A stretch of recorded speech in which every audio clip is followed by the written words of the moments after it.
The PlayStation era produced RPGs that still feel relevant in 2026. Not just because of nostalgia, but because they nailed fundamentals that modern games have somehow forgotten. If you're tired of modern RPGs that feel focus-tested into mediocrity, these are the games that remind you what the genre can be when ambition drives design instead of shareholder expectations.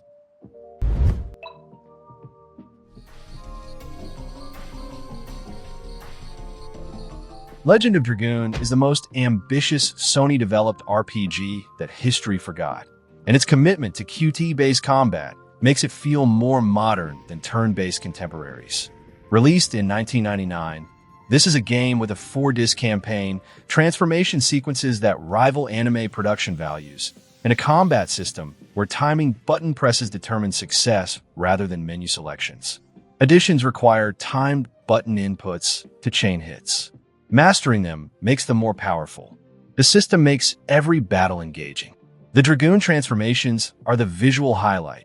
Extended anime-style sequences where characters transform into armored warriors with dragon-themed attacks. The transformation animations are beautifully produced and still impressive, demonstrating what Sony was willing to invest in competing with Square. The story follows Dart's revenge quest that escalates into cosmic-scale stakes involving ancient civilizations and godlike beings. The writing is earnest and occasionally clunky, but the sincerity carries emotional weight that cynical scripts don't achieve. The pre-rendered backgrounds are lavish and detailed, demonstrating Sony's technical investment. The world design uses diverse environments, forests, deserts, snowy mountains, that keep visual presentation from stagnating. The 4-disc campaign drags in places. Encounter rate is high. Difficulty spikes inconsistently. Modern RPGs have smoother pacing and better tutorialization, but few demand the active engagement that Legend of Dragoon's combat system creates. The mechanical hook is strong enough that the game remains worth playing despite its flaws.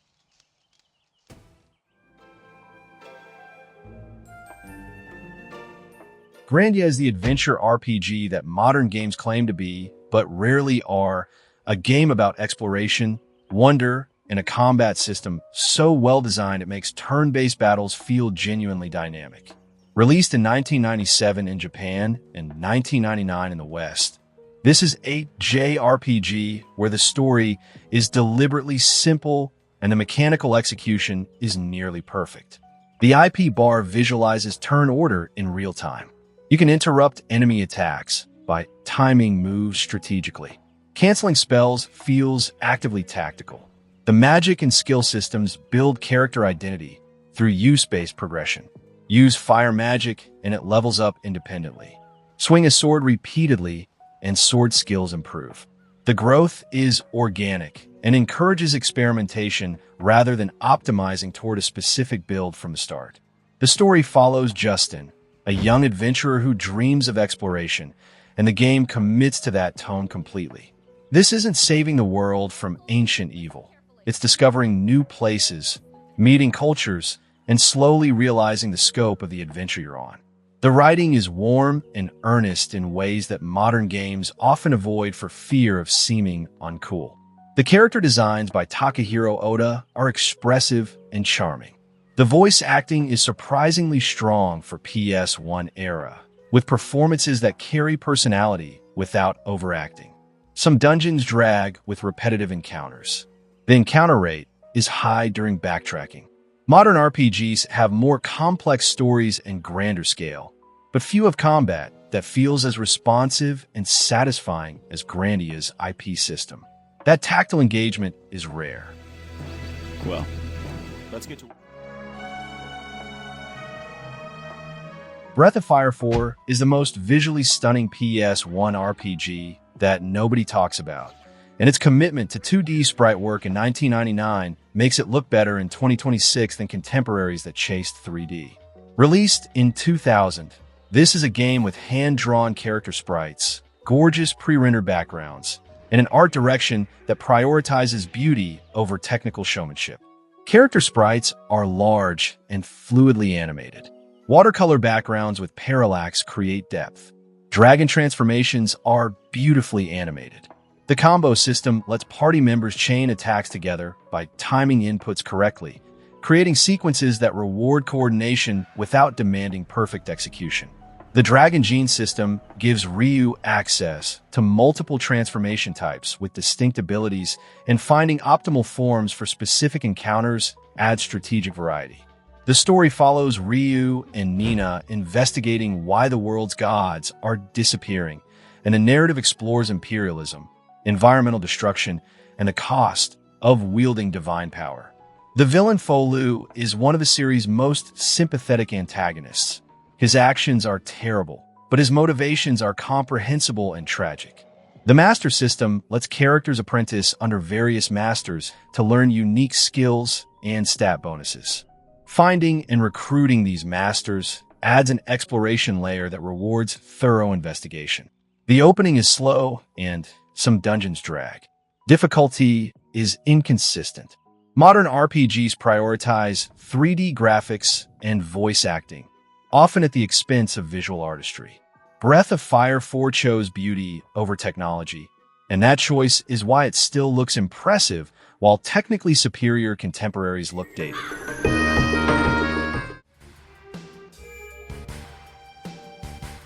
Final Fantasy VII is the game that proved RPGs could be blockbusters, and the ways it succeeded are the exact ways modern Final Fantasy has lost direction. Released in 1997, this is a game with a world that feels alive through environmental storytelling, a materia system that rewards experimentation, and a narrative that escalates from eco-terrorism to cosmic horror without losing emotional grounding. Materia are socketed orbs for magic, summons, and support. Mix restore plus all for party healing. The system is simple to grasp, but deep enough to sustain optimization. The world design balances linearity with exploration beautifully. Midgar is structured and oppressive. The world map opens into genuine freedom. Late-game content rewards thorough exploration. Weapons to fight, ultimate weapons to find, optional summons hidden in side content. The game trusts you'll want to explore because the world feels worth discovering. The story escalates scope without sacrificing character. Aerith's death works because the game spent hours building her personality. Cloud's identity crisis lands because the narrative seeds it carefully. Sephiroth is iconic because his presence haunts the game long before you confront him. Modern FF games rush these beats or over-explain them through cutscenes. Pre-rendered backgrounds and blocky models show its age. The remake addressed this, but added padding that kills pacing. Modern Final Fantasy prioritizes spectacle over systems and cinematics over exploration. FF7 balances all of it, which is why it still feels more complete than entries released decades later. You splash water on a guest.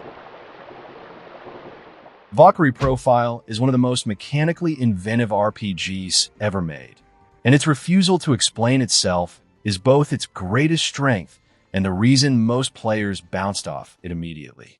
Released in 1999, this is a game where you recruit dead warriors as they die, prepare them for Ragnarok, and navigate a combat system that maps party members to face buttons for real-time combo execution.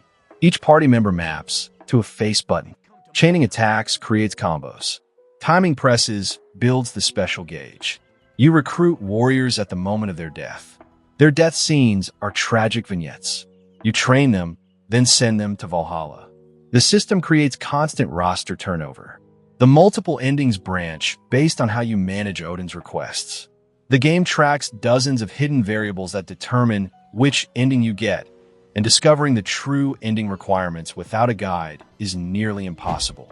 The art direction uses 2D sprites on 3D environments with pre-rendered backgrounds, creating a visual style that's distinct and still impressive.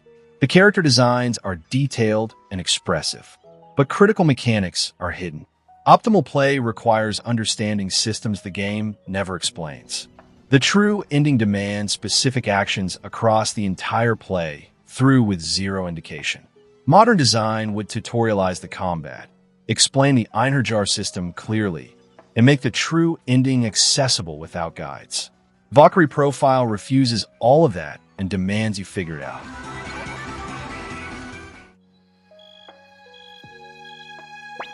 Suikoden 2 is the RPG that understood war, loss, and friendship with a maturity that modern games claim to have but rarely deliver. Released in 1998, this is a game where you recruit 108 characters into your rebellion. Watch your childhood best friend become your enemy through circumstances neither of you control and face narrative consequences that don't offer clean resolutions. The 108 Stars of Destiny recruitment is the structural hook. Each character has a purpose. Some are combatants, others manage your castle headquarters. A few exist purely for personality. Collecting them all feels meaningful because the castle evolves visually and mechanically as it fills. Shops improve, mini-games appear, and the sense of building something communal makes the rebellion feel earned. The protagonist and friends' ideologies diverge. Neither is wrong, both cause harm. The final duel system reflects this. Your responses to his dialogue determine the outcome. The war battles use a rock-paper-scissors army command system that's simple mechanically but works thematically. You're commanding forces, not micromanaging units, which keeps the strategic layer focused without becoming tedious. The one-on-one duels add variety without disrupting pacing. The opening hours drag before the war begins. Some characters feel underdeveloped. The encounter rate is high. Modern RPGs talk about moral complexity but rarely commit to ambiguity. Suikoden 2 commits completely, trusting players to sit with discomfort that focus groups would smooth away.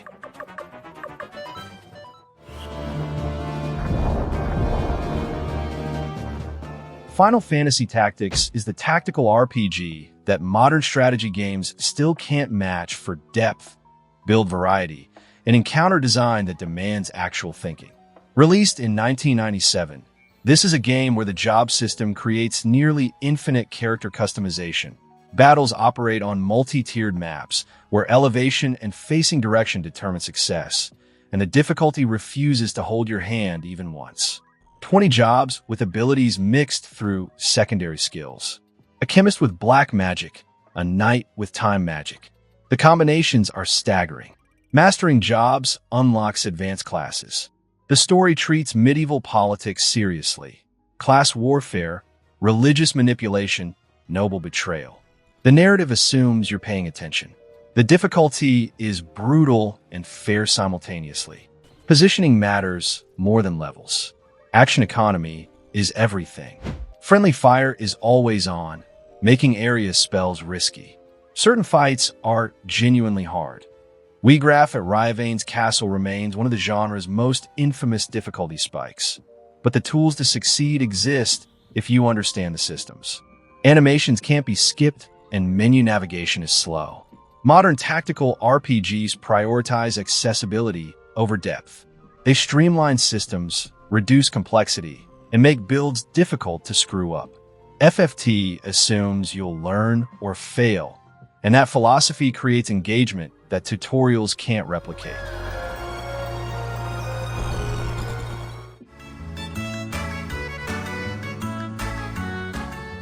Xenogears is the most ambitious narrative disaster in RPG history, and it's still more interesting than most modern games that actually finish what they start. Released in 1998, this is a game where the second disc abandons dungeons entirely and narrates the ending through character portraits, where the story spans 10,000 years and involves fighting God in a giant mech, and where the philosophical density makes Planescape Torment look accessible. The scope is what makes it compelling despite the unfinished state. Reincarnation across timelines. Gnostic religious critique. Genetic manipulation. Sentient weapons. The game asks enormous questions about identity, free will, and humanity's relationship with divinity, and it takes those questions seriously rather than using them as window dressing. Faye's fractured identity, Cetan's manipulative friendship, Ellie's tragic reincarnations, psychologically complex relationships that evolve across dozens of hours. The combat system mixes turn-based mechanics with combo inputs borrowed from fighting games. Building combos charges your mech's fuel gauge for special attacks. Learning optimal combo strings for each character rewards mechanical engagement, though the system is poorly tutorialized. But collapses in the second disc. Running out of budget meant Square shipped an incomplete game, and the structural shift from playable to narrated is jarring and unsatisfying. Some dungeons in the first disc drag. The pacing is glacial even by PS1 JRPG standards. Modern games would never ship half-finished, but modern games also wouldn't attempt narrative ambition at this scale. Xenogears chose ambition over polish, and that choice is why it remains memorable while countless complete but safe games vanished.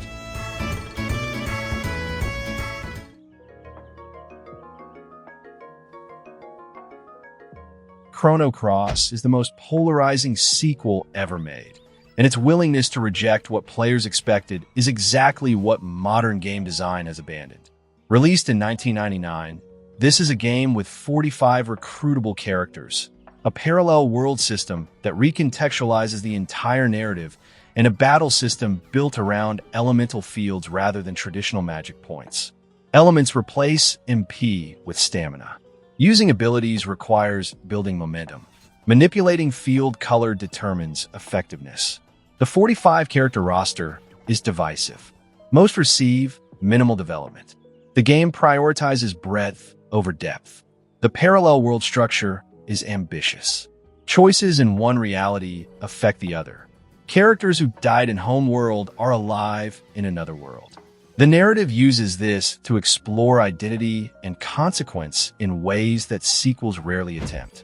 The connection to Chrono Trigger is deliberately oblique, which upset fans but makes thematic sense. This isn't a direct sequel, it's a meditation on legacy. Yasunori Mitsuda's soundtrack is one of gaming's best. Over 60 tracks that use Celtic, Mediterranean, and tropical influences to create soundscapes that contemporaries didn't approach. It loses players in its relationship to Chrono Trigger. Expecting a direct continuation creates disappointment. The large roster means character depth suffers. The story's opacity frustrates players who want clear answers. Modern games would simplify the roster, explain the parallel worlds more directly, and tie the trigger connection more explicitly. The result would be more accessible and far less interesting.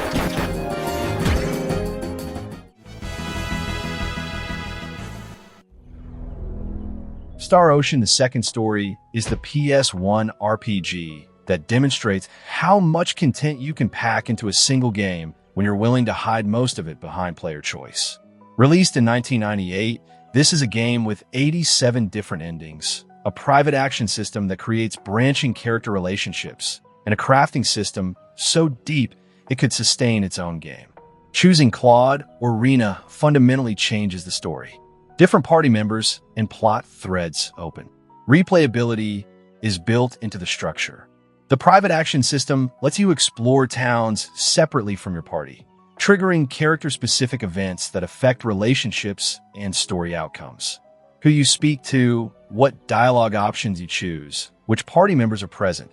All of it feeds into an affection system that determines endings. The permutations are enormous. The item creation system lets characters develop crafting skills, cooking, writing, art, metalworking, that produce items with tangible gameplay benefits. Mastering these systems and finding optimal item combinations becomes its own in-game pursuit. The depth here exceeds what most RPGs offer as their entire crafting loop. The combat is real-time action with party AI, which can feel chaotic but rewards aggressive play and positioning. Special attacks consume MP, but charging them increases power, creating a risk-reward tension during boss fights. Combat frame rate drops during busy encounters. The encounter rate disrupts exploration. Modern RPGs have better production values and cleaner interfaces, but few offer this much mechanical depth and replayability. The willingness to hide content behind branching choices is design confidence that focus testing has killed.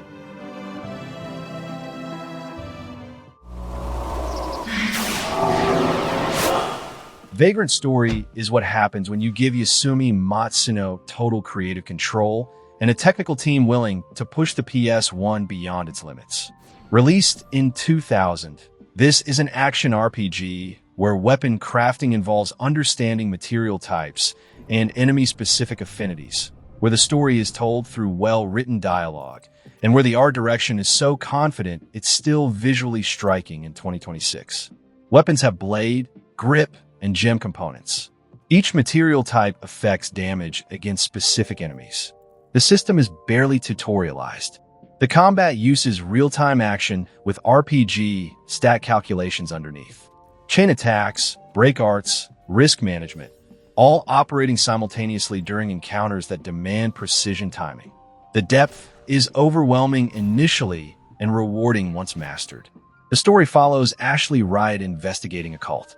It involves religious conspiracy and body possession. The art direction is dark fantasy executed perfectly. Gothic architecture, dramatic lighting, character designs that suggest history through costume detail. Every asset was carefully thought through. The game uses the PS1's capabilities for texture work and atmospheric effects in ways that others didn't attempt. The systems are complex and poorly explained.